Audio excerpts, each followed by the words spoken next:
ಸಿಡುಕುಪುರ ಆನಂದಪುರವಾದ ಈ ಕತೆ ನಿಮಗೆ ಇಷ್ಟವಾದರೆ ಲೈಕ್ ಮಾಡಿ, ಶೇರ್ ಮಾಡಿ, ಸಬ್ಸ್ಕ್ರೈಬ್ ಮಾಡಿ, ತಪ್ಪದೆ ಆಲ್ ಬಟನನ್ನು ಒತ್ತಿ. ರಾಜಾಜ್ಞೆ. ಆ ಊರಿನ ರಾಜನ ಮುಖದ ಮೇಲೆ ನಗು ಎಂದು ಕಾಣದು.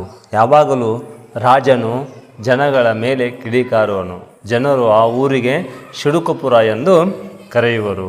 ಯಾರಾದರೂ ನಗುಮುಖ ಕಂಡರೆ ಅವರಿಗೆ ದಂಡನೆ ನೀಡಲಾಗುವುದು ಎಂದು ರಾಜ ಆಜ್ಞೆ ಹೊರಡಿಸಿದ.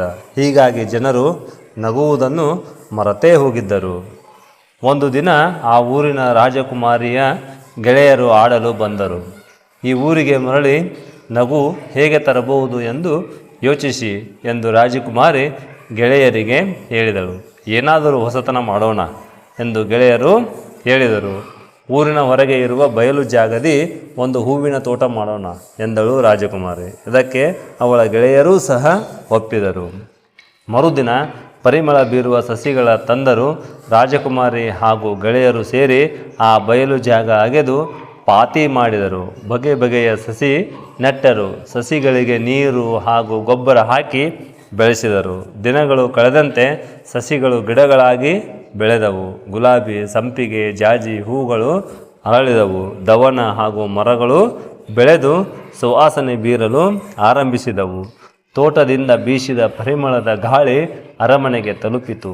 ಈ ಪರಿಮಳ ಬರುವ ದಿಕ್ಕಿನ ಕಡೆಗೆ ರಾಜ ಹೊರಟನು. ಅವನ ಹಿಂದೆ ಊರಿನ ಜನರು ಕುತೂಹಲದಿಂದ ಹೊರಟರು. ರಾಜ ದಾರಿ ಹುಡುಕಿಕೊಂಡು ತೋಟದ ಕಡೆಗೆ ಬಂದನು.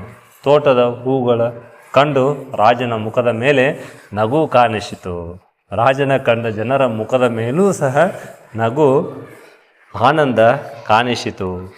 ಈ ತೋಟ ಮಾಡಿದವರಾರು ಎಂದು ರಾಜ ಕೇಳಿದನು. ಗೆಳೆಯರು ಹಾಗೂ ನಾನು ಸೇರಿ ತೋಟ ಮಾಡಿದೆವು ಎಂದು ರಾಜಕುಮಾರಿ ತಿಳಿಸಿದಳು. ರಾಜನು ಅವರು ಮಾಡಿದ ಕೆಲಸ ಮೆಚ್ಚಿ ಉಡುಗೊರೆ ನೀಡಿದನು.